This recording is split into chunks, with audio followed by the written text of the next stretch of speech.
Aquella vez en que estuviste a punto de perder el autobús. O cuando te dieron una beca y no sabías si entregarías resultados en los plazos establecidos. Mejor aún, aquella ocasión en la que viviste una pandemia mundial. Estas, al igual que un sinfín de situaciones de riesgo, van de la mano con nuestra existencia. Por eso, hoy hablaremos de cómo podemos apoyarnos en ellas para la enseñanza de la probabilidad en la escuela primaria. Para empezar, podemos definir una situación de riesgo como un evento que puede generar efectos tanto negativos como positivos sobre nosotros. Y aunque siempre hemos vivido con ellos, fue a partir de los juegos de azar que nos empezamos a preguntar, ¿cuándo conviene arriesgarse y en qué medida podemos controlar el azar? Poco a poco la probabilidad fue evolucionando y permeando en la vida científica y social de todo el mundo. Actualmente la podemos considerar un derecho ciudadano, ya que con esta podemos darnos cuenta del mundo en el que vivimos de otra forma, a través de datos y de azar. Dada su importancia, se ha adoptado en la educación e investigado desde la matemática educativa, donde uno de los principales referentes es un profesor alemán que en 1975 propuso 10 ideas estocásticas fundamentales. Estocásticas porque se refieren tanto a probabilidad como a estadística, y fundamentales porque son indispensables para el desarrollo del pensamiento estadístico y probabilístico. Además son asequibles para cualquier nivel educativo, dado que Heitele generó su propuesta bajo el modelo del currículo en espiral propuesto por Brunner, de acuerdo con el cual existen temas fundamentales que se presentan de forma intuitiva primero y poco a poco se pueden ir tratando de una manera abstracta. La idea fundamental que abordaremos será la independencia. Podemos entender que dos sucesos sean independientes cuando la ocurrencia de uno no modifica la probabilidad de que otro ocurra. Por ejemplo, al jugar un volado tenemos la misma probabilidad de que salga cara o cruz la primera y la segunda vez que tiramos la moneda, porque ambos experimentos son independientes. Sin embargo, relacionar ambos sucesos en ocasiones produce errores catastróficos. Tal es el caso de aquel soldado que en batalla siempre se escondía en la trinchera que había sido atacada recientemente, porque de forma errónea pensaba que una explosión en el mismo punto era poco probable. La idea de independencia está relacionada con la probabilidad condicional, que podemos entender como qué tan probable es que ocurra un suceso A después de que ha ocurrido un suceso B. Nosotros en la educación podemos ocupar este tipo de probabilidad en el estudio de experimentos compuestos que nos permite restringir un espacio muestral, esto es, la cantidad de casos probables. A partir de esto podemos modelizar la forma en que aprendemos de nuestra experiencia. Cabe mencionar que es la base de la estadística bayesiana, lo que posteriormente nos llevará a generar inferencias estadísticas, y puede ser analizada de forma frecuencial o subjetiva. Por ello, a continuación, presentaremos algunas experiencias didácticas probadas en el aula de matemáticas. En primer lugar, se recomienda iniciar con el uso del lenguaje, para lo cual se proponen a los alumnos situaciones de la vida cotidiana para distinguir aquellas que están sujetas al azar.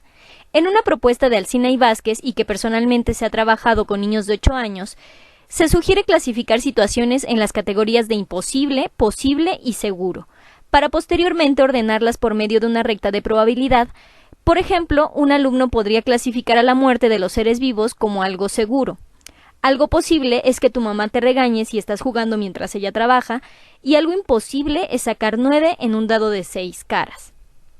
Al mismo tiempo, los alumnos hallarán que existen situaciones posibles que están más cerca de ser seguras, por ejemplo, que llueva en una tarde de verano. Y a partir de ello, los alumnos pueden reflexionar en qué puede y qué no puede pasar, a la par de considerar las condiciones que hacen a una situación más o menos probable. Y finalmente, sobre todo en grados superiores, cuantificar esta probabilidad es necesario, ya sea numéricamente del 0 al 1 o en porcentaje. Aunada a la constante reflexión, es importante que los alumnos participen en situaciones de riesgo reales y que no necesariamente sean pandemias o pérdidas de beca o cosas así, sino que nosotros como docentes podemos ayudarlos restringiendo espacios muestrales para que ellos puedan cuantificar el azar. Por ello, en segundo lugar, se propone la incorporación de juegos de mesa como situaciones de riesgo asequibles y motivantes para los alumnos. Uno de estos juegos, y de los más queridos por mis niños de segundo de primaria, es Super 6, el cual permite jugar de 1 a 6 niños y es recomendable para aquellos que tengan de 4 años en adelante. Este consta de un contenedor con 6 orificios, 36 palitos y un dado. Importante decir que no se requieren los 36 palitos, sino que al iniciar el juego cada jugador tenga la misma cantidad de ellos. y el objetivo es que alguien se quede sin palitos. Hay ediciones muy bonitas, pero ninguna como la edición Premium de maestra de primaria con muchos alumnos y bajo presupuesto. Y este es nuestro flamante juego de Super 6. Como podemos ver, pues tiene unos materiales bastante accesibles y cuidemos que el 6 esté horadado, nuestro Super 6. Para la primera ronda, cada jugador va a tirar el dado una sola vez y va a colocar una tapita en el número que le salga. Por ejemplo, mi jugador 1 tira un dado, le sale 2 y coloco tapa en el número 2. El jugador 2 tira el dado, le sale un número 3 y pone la tapita en el número 3. Finalmente, el jugador 3 tira el dado y le sale un 1, entonces pone la tapa en el número 1. Ahora, si a algún jugador le saliera el número 6, tendría que echarlo aquí y ya nadie más lo volvería a jugar.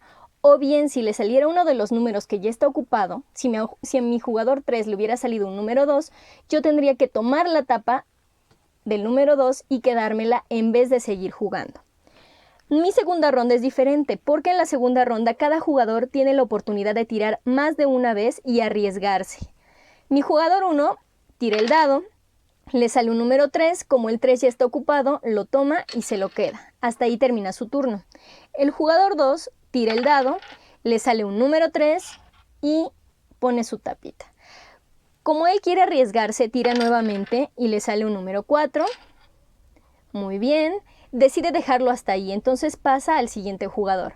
Mi jugador 3 tira el dado y le sale un número 6. Como es Super 6, pone la tapa y hasta ahí termina su turno. Y posteriormente los turnos giran en el mismo tenor hasta que un jugador se quede sin tapas. A partir de este juego se pueden hacer evidentes las estrategias de los más pequeños desde el terreno de la percepción, cuándo me conviene y cuándo no me conviene arriesgarme. Y ya a partir de quinto y sexto podemos representar de forma numérica y recurrir a rectas como la que veíamos anteriormente en las situaciones de riesgo, para representar con fracciones la probabilidad de ganar y la probabilidad de perder, comparar cuál es más grande y por ende llegar a la conclusión de si conviene o no arriesgarse. Y para valorar el razonamiento de los alumnos al tomar decisiones en situaciones de riesgo, Ana Cerrado generó una escala que permite visualizar 4 niveles de razonamiento.